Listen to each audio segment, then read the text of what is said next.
সম্মানিত দর্শক, আসসালামু আলাইকুম ওয়া রাহমাতুল্লাহি ওয়া বারাকাতুহু। প্রাইম টাইমস 24 থেকে সকলকে স্বাগত জানাচ্ছি আজকের আলোচনায়। এই মুহূর্তে বাংলাদেশের যে যতগুলো রাজনৈতিক দল আছে তার মধ্যে এনসিপি হলো নতুন একটি রাজনৈতিক দল, এবং এই দলটির অবদানের কথা যদি আমি বলি তাহলে আমাকে একটু পিছনে ফিরে যেতে হয়। সেই পিছনেটা খুব বেশি দূরে নয়, সেটা হলো 2024 সালের জুলাই মাস। এই জুলাই মাসে বাংলাদেশ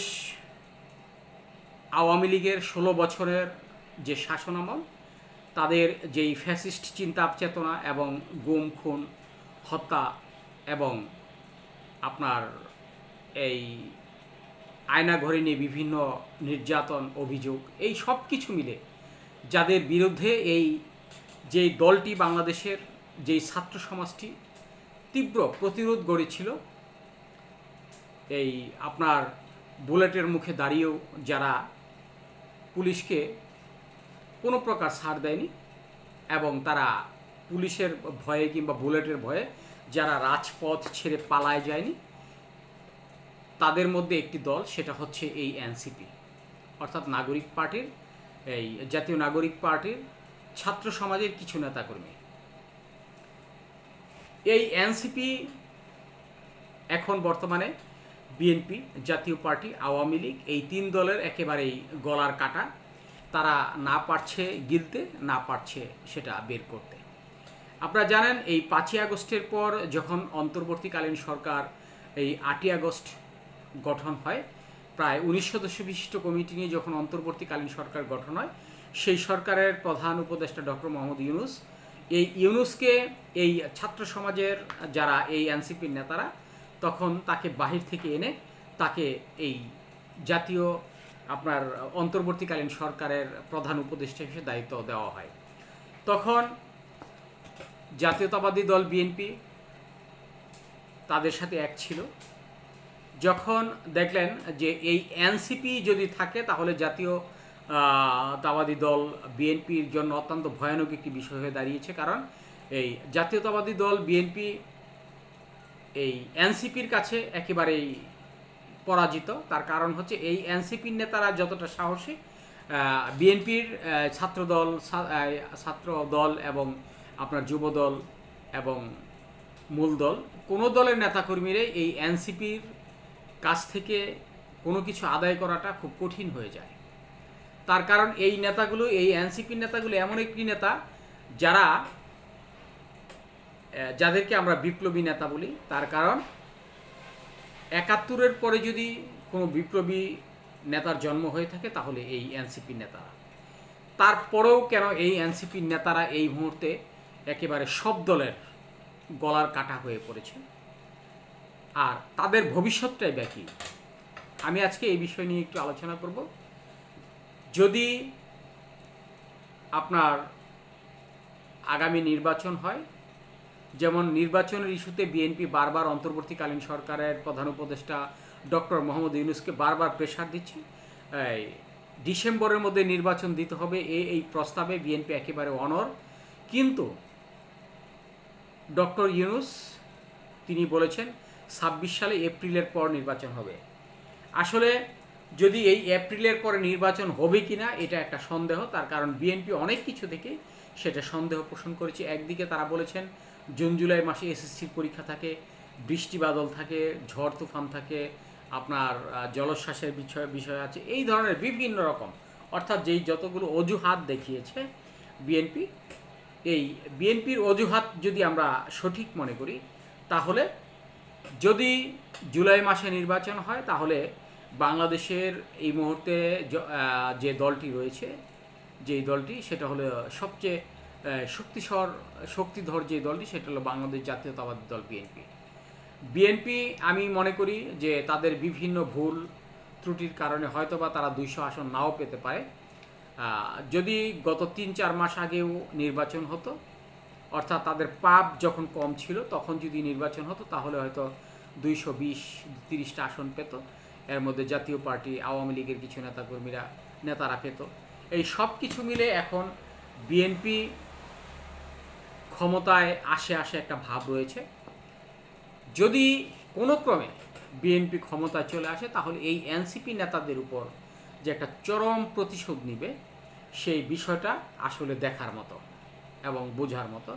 তার কারণ এই এনসিপি নেতাদের কারণেই বর্তমানে জাতীয়তাবাদী দল বিএনপি কোণঠাসা হয়ে পড়ছে। তাদের বিভিন্ন অপকর্মগুলো এই মিডিয়াতে উঠে আসছে এবং এই তাদের কারণে এখন নির্বাচন পিছিয়ে যাচ্ছে। সব কিছু মিলে এখন সব দোষ নন্দ ঘোষ। এই এনসিপিদেরকে, বৈষম্য বিরোধী ছাত্র আন্দোলনের নেতাদেরকে আপনার যেভাবে যেই দৃষ্টিতে এখন রাজনৈতিক দলগুলো দেখে একজন ক্রিমিনাল, এবং তারা এদেশের রাজাকার হিসেবে, যেই রাজাকারের উপাধি পেয়ে তারা শেখ হাসিনাকে পতন করেছে, ঠিক একই পর্যায়ে এখন বিএনপিও কিন্তু একই প্রতিশোধ নেওয়ার জন্য, এই এনসিপি নেতাদেরকে প্রতিহত করার জন্য, তাদের সাথে যুদ্ধ বাজার জন্য একটা চেষ্টা চালাচ্ছে। কিন্তু আসলে কতটুকু এই পারবে এটা দেখার বিষয়। এই যদিও ফখরুল ইসলাম আলমগীর বলেছেন যে আমরা এনসিপি এই ছাত্রদের মধ্যে ছিলাম না, এই এই আপনার আন্দোলনের সাথে সরাসরি যুক্ত এই ছাত্র বৈষম্যবিরোধী ছাত্র আন্দোলনের নেতারা। কিন্তু প্রথম যখন এই আপনার বৈষম্যবিরোধী ছাত্র আন্দোলনের নেতাকর্মীরা যখন 5ই আগস্টের পর এই বিজয় উল্লাস করলো, তখন কিন্তু বিএনপি বলেছিল যে আমরা তাদের সাথে সম্পৃক্ত ছিলাম। কিন্তু এরপর পর যখন দেখলো যে তাদের এই কথাটা যদি বলে তাহলে তারা আওয়ামী লীগের কাছ থেকে চরমভাবে প্রেশার পাবে, যার কারণে এখন তারা অস্বীকার করছে যে তারা ছাত্রদের সাথে ছিলেন না। মনে করলাম যে ছাত্রদের সাথে তারা ছিল না, যেহেতু অবদানটা একমাত্র ছাত্রদের, এই বৈষম্য বিরোধী ছাত্রদের, তাহলে এই আন্দোলনের যে মুখ্য যে বিষয়গুলো সেগুলো থেকে বিএনপিকে সরে দাঁড়াতে হবে। তার কারণ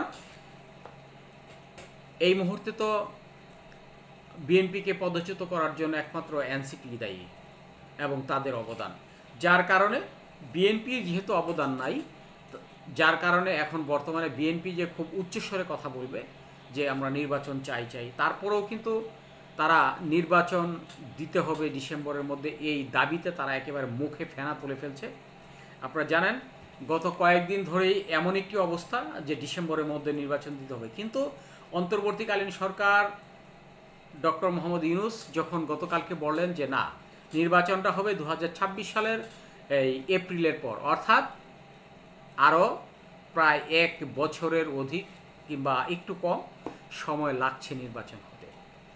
এই যার কারণে এখন যদি কোনো প্রকারে কখনো বিএনপি ক্ষমতায় আসে, তাহলে এই এনসিপি নেতাদেরকে ধরে ধরে আমার মনে হয় তারা বিচার করবে এবং তাদেরকে এই আওয়ামী লীগের মতোই আবার এই দেশ থেকে বিতাড়িত করবে। আর যদি আওয়ামী লীগ ক্ষমতা আসে তাহলে তো এটার বলার কোনো অপেক্ষায় রাখে না, কারণ এনসিপি নেতাদের আমার মনে হয় সেই ওই যে যুদ্ধ অপরাধীদের মতো বিদেশ থেকে এনে এনে তাদের বিচারের আওতায় করবে এবং তাদেরকে ফাঁসির কাস্টে ঝুলানোর একটা চেষ্টা করবে। কিন্তু আসলে এই এনসিপি নেতাদেরকে যদি এই আওয়ামী লীগ, জাতীয় পার্টি, বিএনপি যদি খুব দুর্বল চিত্তের মনে করে, তাহলে আমি মনে করি তারা রাজনীতি শিখেনি। যদি দুর্বল চিত্তের হতো কিংবা তারা একেবারে এই আপনার মনে করি জনশূন্য হতো, তাহলে আমার মনে হয় না তারা এই এনসিপির নেতারা, এই কয়েকটা নেতা সমস্ত বাংলাদেশটাকে কাঁপিয়ে দিয়ে এই দেশকে একটা সন্ত্রাসমুক্ত, একটা ফ্যাসিবাদী রাষ্ট্র কায়েম করার জন্য এই ফ্যাসিস্ট সরকারদেরকে, অর্থাৎ 16 বছরের যে এই রাজনৈতিক ক্ষমতায়ন আওয়ামী লীগের, এই ক্ষমতাচ্যুত করার জন্য যাদের সবচাইতে বেশি অবদান সেটা হলো এই এনসিপি নেতাদের, বৈষম্য বিরোধী ছাত্র আন্দোলন নেতাদের। তাদেরই এই দলটাকে এই মুহূর্তে বিএনপি, জাতীয় পার্টি, জামাত, জাসদ, বিভিন্ন দলের নেতাকর্মীরা এই একটা গলার কাঁটা হিসেবে মনে করছে, যার কারণে এখন তাদেরকে প্রতিহত করার জন্য এই সব দল ঐক্যমত হয়েছে যে এনসিপি ঠেকাও এবং ডক্টর মোহাম্মদ ইউনূসকে এই দেশ থেকে তাড়াও এবং দ্রুত নির্বাচন দাও। আসলে নির্বাচনটা এত সহজ হবে না, যেই কথাটা বিএনপির ভারপ্রাপ্ত চেয়ারম্যান জনাব তারেক রহমান একেবারেই প্রথমেই বলেছিলেন, অর্থাৎ যখন 8ই আগস্ট অন্তর্বর্তীকালীন সরকার গঠন হয়, ঠিক এর পরপরই 20-25 তারিখে সম্ভবত বলেছিলেন আগস্টের, যে নির্বাচনটা এত সহজ হবে না। তোমরা যদি মনে করো যে বিএনপি খুব বেশি বড় একটি দল, তোমরা যা ইচ্ছে তাই করবে, কিন্তু জনগণ যদি তোমাদের কাছ থেকে মুখ ফিরিয়ে নেয় তাহলে কিন্তু তোমরা কিচ্ছু করতে পারবে না। এবং এদেশে তোমরা রাজনীতি তো দূরের কথা, বিএনপি ক্ষমতায় তো দূরের কথা, তোমরা রাজনীতির মাঠেও তো দাঁড়াতে পারবে না। এই মুহূর্তে কিন্তু এই বিএনপির যে ভারপ্রাপ্ত চেয়ারম্যান জনাব তারেক রহমানের প্রত্যেকটা কথা কাজে লাগছে এবং প্রত্যেকটা কথাই আপনার প্রমাণিত হচ্ছে।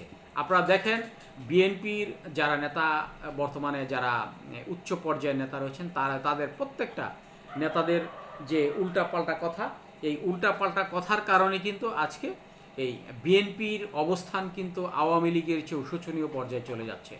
আমরা মনে করব যে কথাবার্তায় যদি বিএনপি সাবধান হয়, ভবিষ্যৎ তাদের জন্য অত্যন্ত সুখকর। আর যদি কথায় সাবধান না হয়, তাদের জন্য ভবিষ্যতে একেবারে একটি ভয়ানক পরিস্থিতি অপেক্ষা করছে। ধন্যবাদ। ভালো থাকবেন, সুস্থ থাকবেন, নিরাপদ থাকবেন।